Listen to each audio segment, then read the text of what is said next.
Namaste, myself S.R.Balaji here. We are here on this Financial Astrology YouTube channel. Um, we had a brief introduction of what is financial astrology, whereby I was just mentioning that there are two principles. One is Kubera Thathuva and another is Lakshmi Thathuva. And I just want to give a little bit more understanding of this subject and how it is related to astrology. Okay.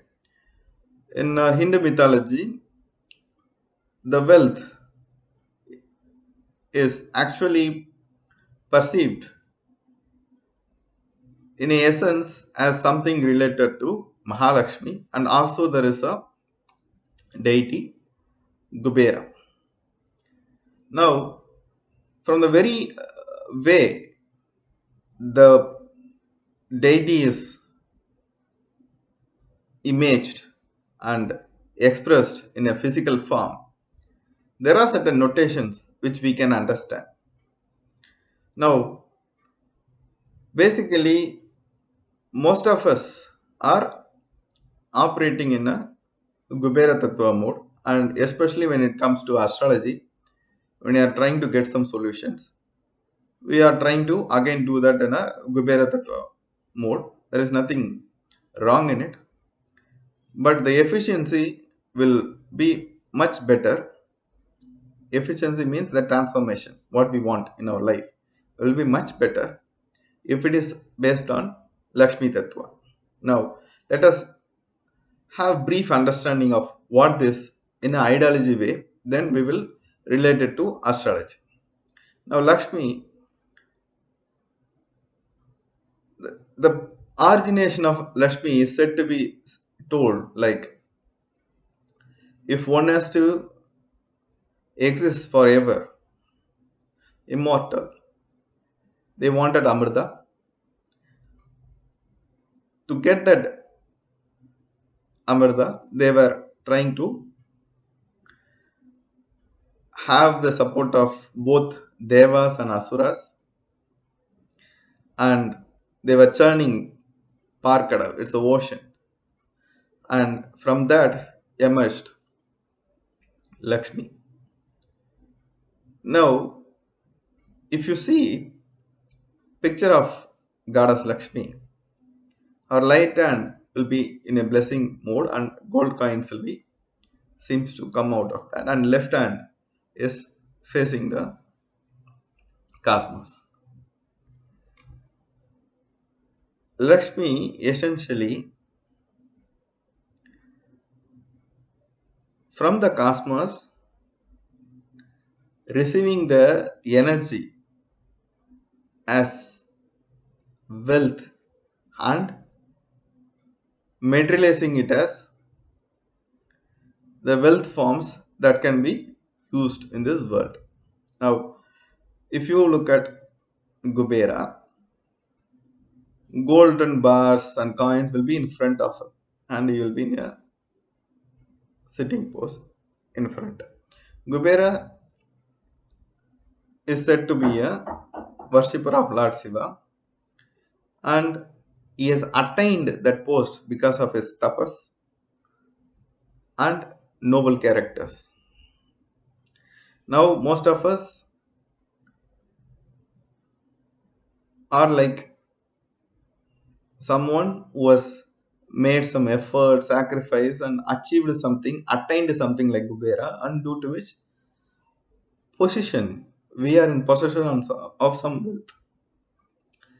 And it is also told Lord Venkateshwara as a debt, and for paying that, we need to contribute to him when we go for Tirupati. Now, the point is, it's not a pleasant engram. It's not a present imprint when someone in debt is trying to give something as interest, which is trying hard and trying to pass it on. Now, Lakshmi Tattva is something like a farmer is cultivating something. The Panchabhutas, the universal force, grows and manifests something new, and somebody's need is taken care. Like hunger, no, is fed with whatever is the produce of the cultivation, and the farmer earns from that. Now we are not trying to think like, we have to do something with the nature only. That's very much necessary. Respect nature, protect nature, and evolve, cultivate things and things like that. But that doesn't mean that we should not make money out of money, or trying to uh, take something from which is a produce of someone and try to sell it and make money out of it and things like that. All we have to understand something is, the evolution of Lakshmi is like, if we have to relate to our existence as human beings in the ocean of the world, within us there are positive things like devas and negative things like asuras. We have both the attributes. There is a constant conflict within our inner self, as what our conscience says and what we need to do, if at all we need to have some materialistic comfort. In that conflict, you have to churn. Initially there may be a lot of difficulties to stand for a principle and look at your own drawbacks, rectify it, accept things like how the Alavasha is consumed by Shiva and served by Parvati, with our own energy manifestations. Whatever be the negative aspects are neutralized and made inactive, and then comes a stage where you are not much appreciated, because there is lack of abundance and richness, like the Muta Devi who comes before Sri Devi, where there is discouragement, lack of acceptance, avoidance. Cross that stage and comes to a prosperous stage of having wealth and abundance, somebody who can attract admiration and respect and acceptance from others, like Mahalakshmi. If you look at it, even when you do any career or any other business, if you, out of your sacrifice and your will and your confidence and all the efforts, if you attain something which is not like a thorough evolution like the Lakshmi Tattva, that is only signifying wealth, only that aspect like Kubera.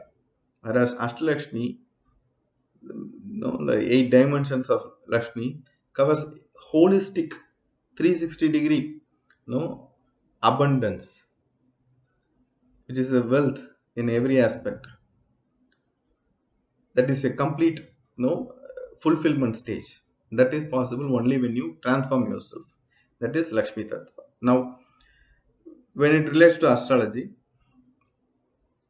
the karma is mainly your past karma can be very much revealed by Rahu and Ketu. It's called Chaya Graha, which is like shadow planet. The karma follows people like shadow. Understanding from that point, remove the past engrams, then transform yourself, improve the positivity, and then attain a stage where your inner self is aligned with the external cosmos, where you really have the potential to make use of, align with cosmic consciousness and evolve something great, and someone's problems needs are taken care, solved with that, and you earn from that in a way that there are no negative imprints on that. Such approach is possible in astrology if you understand and implement it in a proper way, which is a sequential evolution process which take time.